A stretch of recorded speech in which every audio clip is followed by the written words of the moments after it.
ദൈവതിരുനാമത്തിന് മഹത്വം ഉണ്ടാകട്ടെ.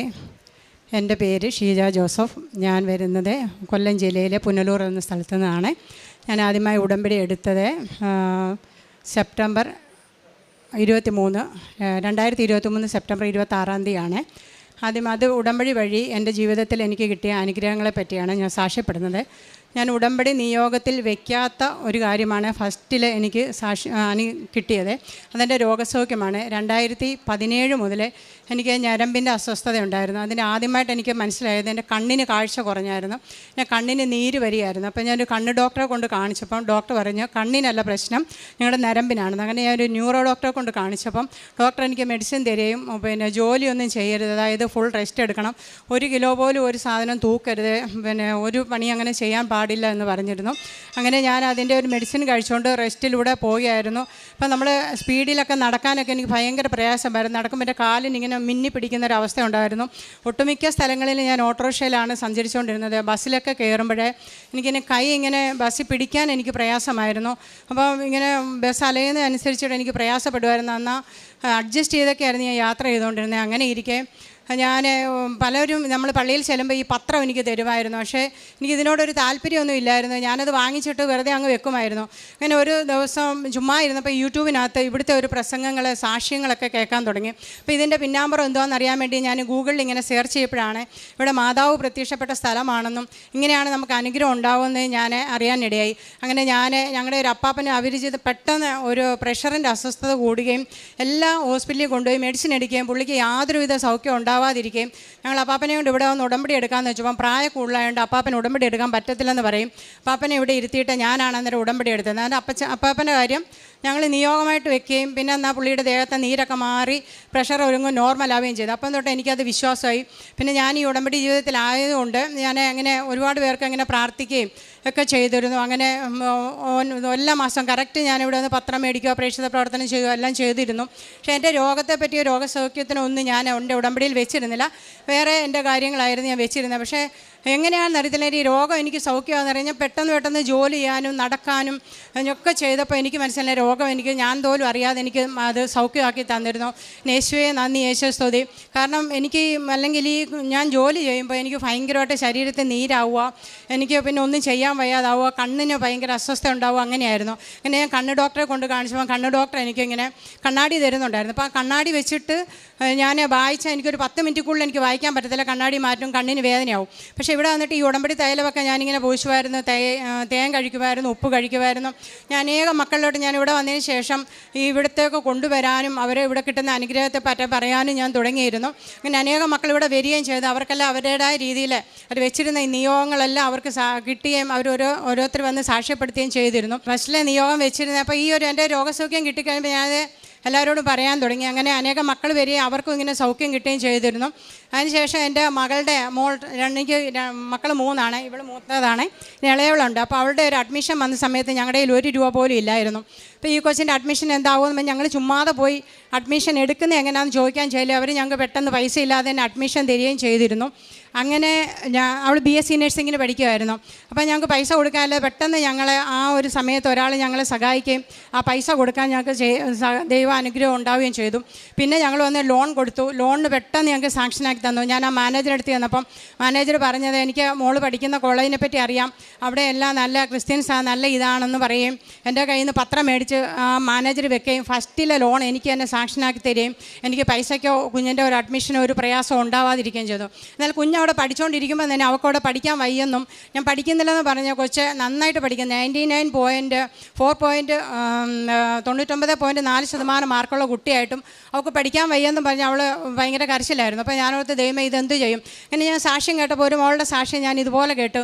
അവൾക്ക് പഠിക്കാൻ വയ്യാതിരുന്നപ്പോൾ അവളിങ്ങനെ പ്രാർത്ഥിക്കുകയും വീണ്ടും അവളവിടെ പിടിച്ച് നിൽക്കുകയും ഞാൻ അങ്ങനെ പറഞ്ഞു മാതാവിനോട് പറഞ്ഞു, മാതാവേ അമ്മ ഉണ്ണീശയെ കാത്തു പരിപാലിച്ചാൽ എൻ്റെ കുഞ്ഞിനെ അവിടെ കാത്തു പരിപാലിക്കണം. ഇത്രയും പൈസ മുടക്കി ഞാൻ ഈ കുഞ്ഞിനെ അവിടെ കൊണ്ടാക്കിയിട്ട് അവൾ തിരിച്ചു വരാൻ ഇടയാകരുതേ എന്ന് ഞാൻ പ്രത്യേകം പ്രാർത്ഥിച്ചിരുന്നു.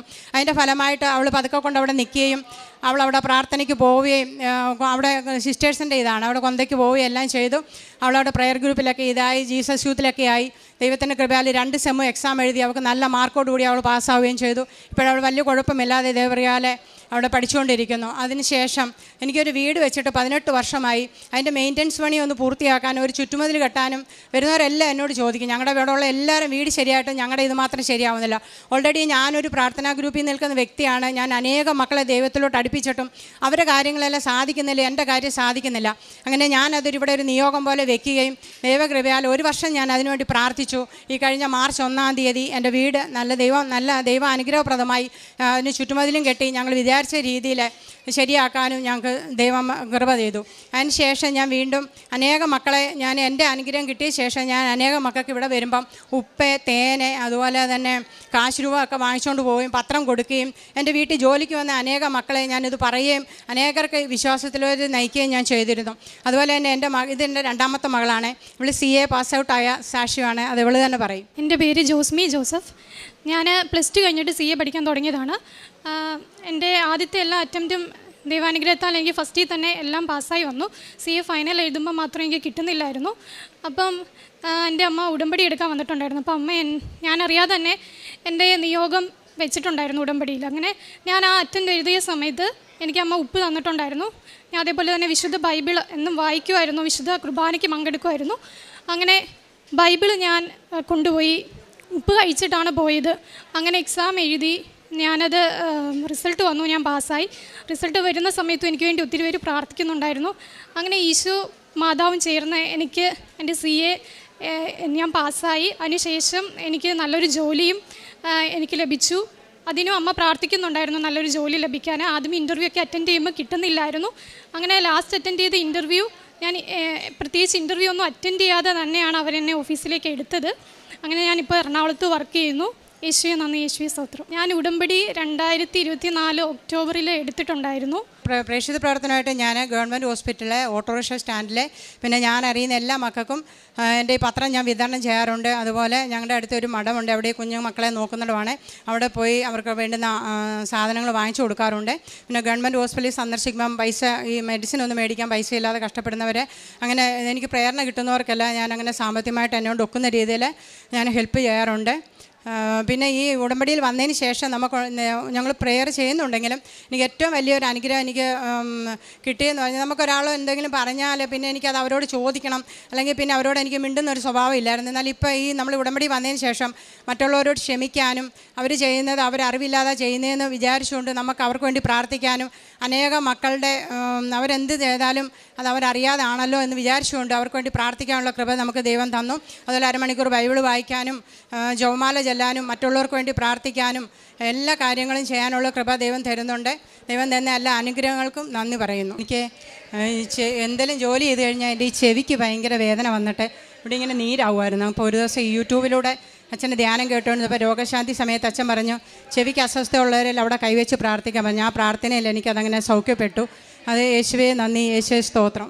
സാമുവേലിൻ്റെ 2-ാം പുസ്തകം 7-ാം അധ്യായം 29-ാം തിരുവചനത്തിൽ അടിയൻ്റെ കുടുംബം അങ്ങയുടെ മുൻപിൽ നിന്ന് ഒരിക്കലും മാറിപ്പോകാതിരിക്കേണ്ടതിന് അതിനെ അനുഗ്രഹിക്കാൻ തിരുവുള്ളമാകണമേ.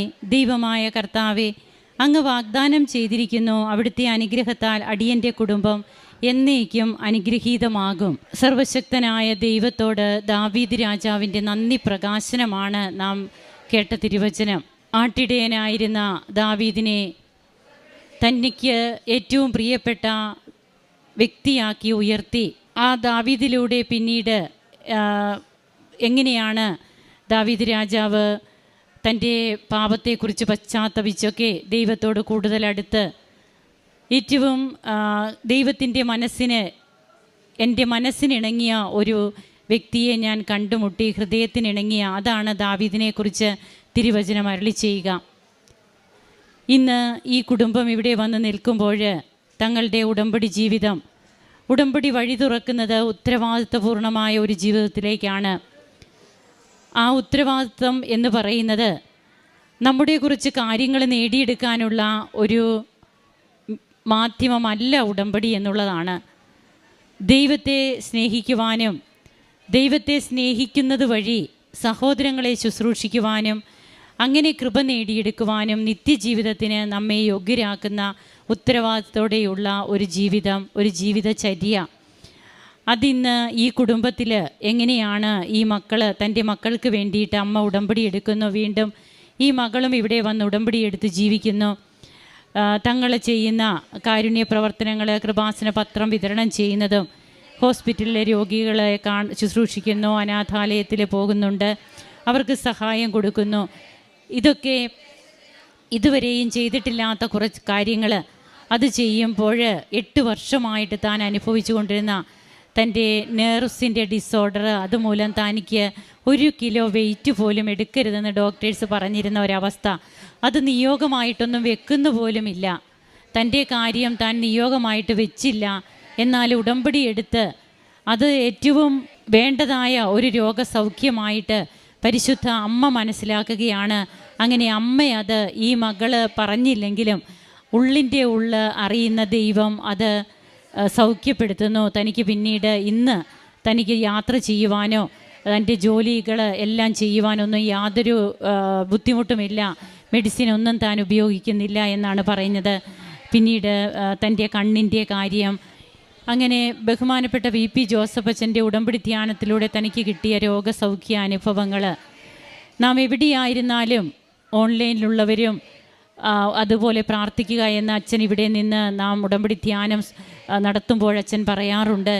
അപ്പോൾ നാം ഏത് ലോകത്തിൻ്റെ ഏത് മൂലയിലും ആയിരുന്ന് നാം ഈ ധ്യാനം കൂടുമ്പോഴും, അതും എത്ര പഴക്കമുള്ള ധ്യാനങ്ങളാണെങ്കിലും ദൈവത്തിൻ്റെ വചനത്തിന് പഴക്കമില്ല. അതെന്നും ജീവനുള്ളതാണ്. ഇരുതല വാളിനേക്കാൾ മൂർച്ചയേറിയതാണ്. ചേതനയിലും മജ്ജയിലും തുളച്ചു കയറി ആത്മാവിൻ്റെ വ്യാപാരങ്ങളെ നിയന്ത്രിക്കുന്നതാണ്. ഈ തിരുവചനമാണ് അച്ഛൻ അൾത്താരയിൽ നിന്ന് ഉരുവിടുക. അതാണ് നമ്മെ സൗഖ്യപ്പെടുത്താനായിട്ട് ഏത് വായുവും കീറിമുറിച്ച് നമ്മുടെ അടുത്തേക്ക് കടന്നു വരുന്നത്. അങ്ങനെയാണ് വീട്ടിലൊക്കെ തങ്ങളായിരിക്കുമ്പോഴും തങ്ങൾക്ക് കിട്ടുന്ന സൗഖ്യാനുഭവത്തെക്കുറിച്ച് ഇപ്പോൾ ഈ മകളും ഇവിടെ പങ്കുവയ്ക്കുകയുണ്ടായി.